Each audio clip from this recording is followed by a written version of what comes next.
All right, welcome back to the Cyber Executive Podcast. I'm here with good friends, Rich Temples and Montez Fitzpatrick. We're at the GPSEC St. Louis at the beautiful Energizer Stadium here behind us. And guys, thank you very much for joining me here today. No problem. Absolutely. Now that we're huddled together, it's actually quite Yeah, it actually doesn't feel too bad here now, does it?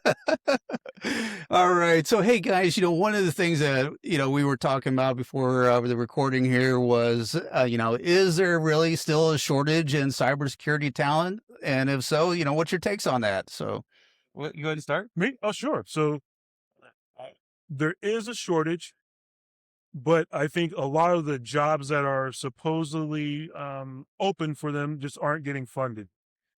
There is also, I think, a dichotomy here where a lot of smart people were talked into cybersecurity by whomever, well-intentioned as well, but they really didn't love it. I think we're at a nexus where if you didn't get into cybersecurity because you loved it, then it's going to be very difficult for them. Yeah, I would tend to agree. I see that there's certainly a shortage now with Graybar in particular.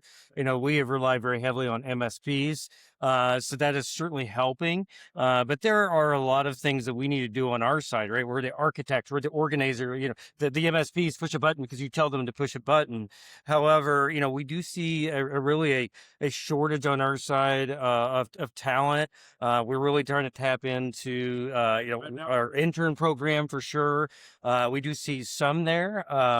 Certainly, actually, my daughter's boyfriend is going into cybersecurity. Nice. He's trying to get his degree this year, and so he's sunk it up to the future father-in-law. What he's doing, that's what he's doing. The brown nosing there for sure. Yeah. Sure. Not a bad strategy. Not at all. He's a great kid. So, but yeah, I certainly see it. We're obviously, my big concern around the shortage is, especially with the age of AI and the speed of AI, hopefully that doesn't really drive down the amount of people that are wanting to get in, or the amount of base level entry roles in cybersecurity that we were trying to fill with AI. Then how do you grow into a mid level or senior level security professional? That certainly is a concern for me. And I know you probably will follow, but I think just to really curtail into what you said about the entry level roles, I think they're still there. And so tell me if either one of you think that I'm wrong here, but when I got into technology, of course, got into it before security was really formalized, Me as well. much like you guys as well. But then when you were interviewing and when you were getting into it, like one of the common phrases that I heard, because I grew up through network engineering, was like, tell me what your lab looks like. It wasn't like, well, do you have a lab or anything like that? It was like, it was a foregone conclusion that you had a lab and you were doing things outside of your professional experience there to try to get yourself better. Like you were moonlighting or doing things at nighttime to make yourself, more appealing and more attractive and to learn more. And nowadays it's like, if I interview entry level role and they say, oh, I have a lab, I'm like, really? Tell me about it. So like, it's not a foregone conclusion. I think it's going back that way. Yeah. And I think recently Montez and we were on a panel, and Christy Cook from Peabody said it best, is how is AI going to shape those entry level positions now? Because to get to that mid to senior level, you got to kind of understand how those data flows are, and all those basics you kind of learn in the SOC or at the entry level. But if that's changing now, what's that entry point, and what's those new requirements now? I think that's going to be a really big challenge, and I think she hit it right on the head of the nail, the nail right there with that. For sure.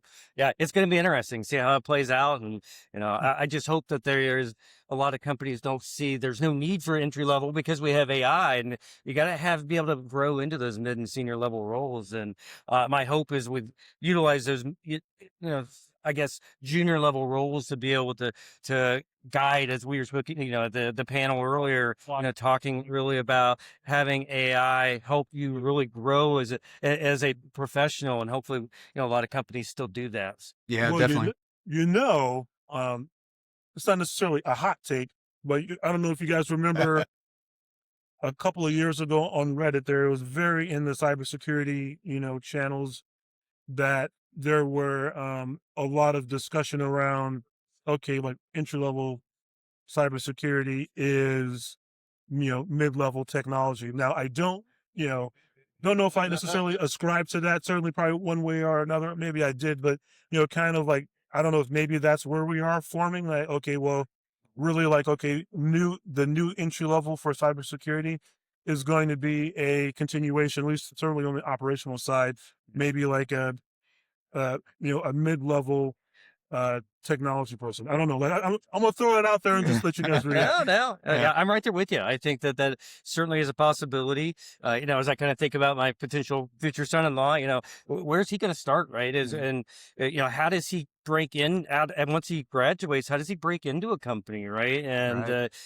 is it more maybe that junior level role in a SOC, or is it him, more of a AI, more just trying to understand how to do the prompting and then be able to guide and be able to troubleshoot through AI. I'm not sure. That's going to be interesting. Yeah, I think that that base knowledge of forensics that you get as a SOC analyst or a junior analyst, that skill set is going to be more challenging, I think, unless they maybe came up through a IT help desk. But even that, how is IT help desk going to be changed? I mean, there's so many unknowns, and it's so kind of scarily exciting right now on where things are going to go off of this. And I want to pivot one other direction since I got the two of you here. Where do you think from the leadership side of this is going to really go? I mean, it's pretty easy to throw something out in ChatGPT and get, some potential, insights on where to go from a strategic standpoint. So, for our positions, we're seeing a lot of CISOs and VPs of security, those higher levels, getting let go right now for various reasons. And it's not because they're not busy. It's not because they're not needed. But what's your thoughts on all that? Me? Oh, so I think that you're right on that. And I think that those are short-sighted and short-term deals. I believe that we are at a weird inflection point right now where maybe a lot of organizations are just going down to bare bones and they're just going and they're trying to see what breaks. Now, I will say, I will put this again, a lot of it on us from the perspective of we maybe haven't done what we needed to do, CISOs and senior cybersecurity leaders on getting in and understanding on the business side where we are, truly like that partnership model, right? And so they feel like, well, they can do that because, well, it's all quiet, right? Everything is fine. So like, I think that we are going to have to do a whole lot better on the business side and truly get into like the partnership of it. And maybe that means that our technical skills are probably going to atrophy even more now, but that's kind of the give and take. Yeah, and I see it as, and my hope is, and again, they spoke about it at the panel earlier, I just see how, these AI agent, Gen AI, and even, some of the worker, co-worker type AI stuff that's coming out will just make cybersecurity leaders better. Right. And be able to communicate better. It has made me sound much more intelligent than maybe I really am. Right. But you're a smart guy. But come on. Come on. Don't sell yourself short there. Right. No, just joking. But but it helps me on a daily basis. And I really see it as a way to be able to communicate better to the board, to be able to, really even communicate, at your peers and down. And I see it as a value. I do think that it's gonna drive us to be able to connect more with the business, or should connect more with the business as well. Yeah, I agree. 100%. Well, guys, thank you very much for being on these podcast shorts here today. Enjoy the rest of the conference. And for everyone else, be sure to like and share the podcast and get this out to the rest of your friends and family. Thank you very much, guys. Thank you. Appreciate it.